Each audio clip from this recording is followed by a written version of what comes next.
Hi all, welcome to the channel Pi-MSquare Academy. So today we'll discuss about an interesting topic and a case study to understand the different branding lessons from Coca-Cola and what kind of mistake that Coca-Cola has done in the year of 1985, which is even known as the one of the classic marketing mistakes occurred in April 1985. So let us understand about the branding lessons learned from the Coca-Cola's marketing mistake. So before moving into the concept, if you have not subscribed to our channel, please do subscribe to our channel Pi-MSquare Academy for more interesting updates on branding, sales and marketing. So let's dive into the chapter. So now we'll discuss about understanding a little bit of the initial process and what Coke did and why things happened in a different way for Coke, what has really went through. So let us understand one by one. So as discussed, it was known as one of the classic marketing mistakes occurred in the year April 1985 when Coca-Cola replaced its flagship cola brand with a new formula. The motivation behind the change, right? The motivation behind the change was primarily a competitive one because Pepsi-Cola's Pepsi-Challenge promotion had posed strong challenge to Coke's supremacy over the cola market. Starting initially just in Texas, the promotion involved advertising in-store samplings, showcasing consumer blind tests between Coca-Cola and Pepsi-Cola. So what happened? So they have conducted around 1,90,000 taste tests. So after conducting those number of taste tests also, invariably Pepsi won these tests, fearful that the promotion, if expanded nationally, would take a big bite out of Coca-Cola's sales, especially among younger cola drinkers. So Coca-Cola felt compelled to act, and they felt like they may lose something, the market share. So they thought that they should change their formula. They should change the flavor of their cola. So Coca-Cola's strategy was to change the formulation of the Coke to more closely match the slightly sweeter taste of that Pepsi, which was being conducted by the Pepsi-Challenge. So in that process, Coke conducted somewhere around 1,90,000 taste tests, and the findings from this research clearly indicated that consumers overwhelmingly preferred the taste of new formulation to that of the old one. Brimming with confidence, Coca-Cola announced the formulation of the change with much fanfare. So what happened is, they have understood from the Pepsi challenge, and after conducting the test of giving the fair amount of Coca-Cola for a new flavor or the new formulation, so they understood that overwhelmingly most of the consumers preferred the new flavor. So after that, the formulation got changed, and it has bring down much sales. So what happened next is the question. So what happened next? Till now we have understood, right?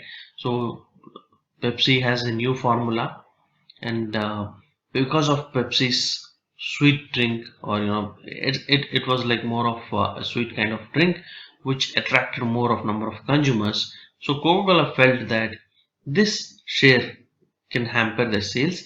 So Coca-Cola started a promotional activities, and understood that most of the consumers are preferring same kind of drink, and so Coca-Cola has changed their formulation from the old one to the new Coke, right? So but it was a real bad hamper for the Coca-Cola's branding. So what happened is that consumers' reaction was swift, but unfortunately for Coca-Cola was its negative.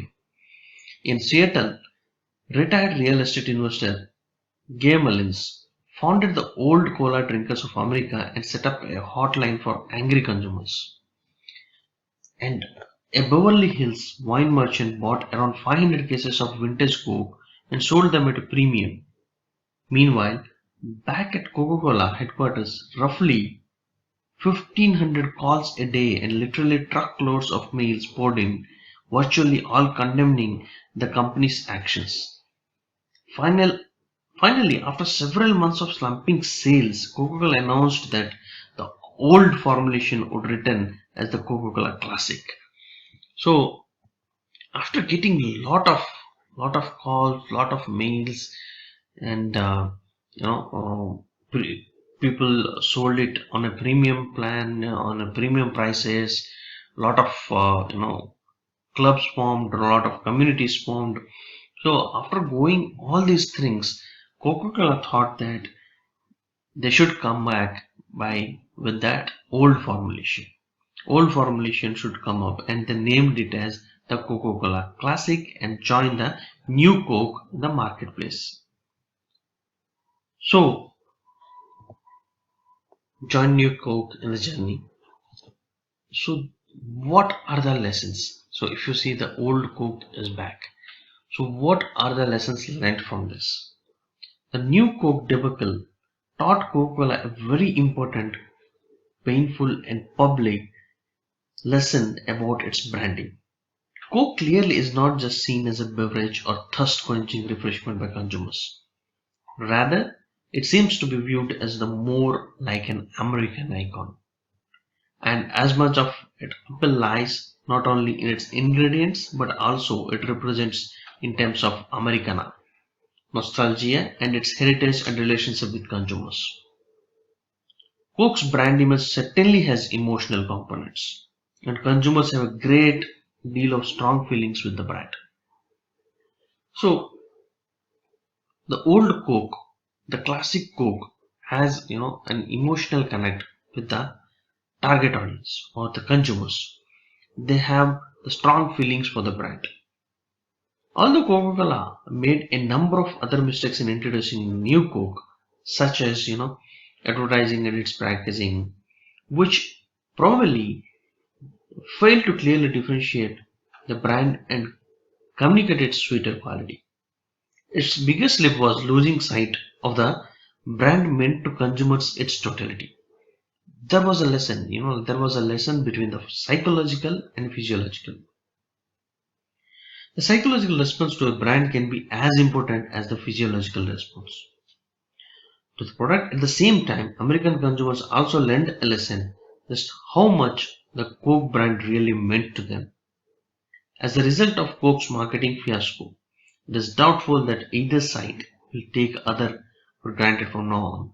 So this kind of epic failure of new Coke epic failure of the new Coke branding from the Coca-Cola has taught them a valuable branding lesson. So we should understand that even though you have done, a good amount of research, you have understood, you know, people are looking out for a new flavor. So you understood that people are looking out for something as a new and innovative. Then you can come up with the new product and the innovative product which the people are looking for.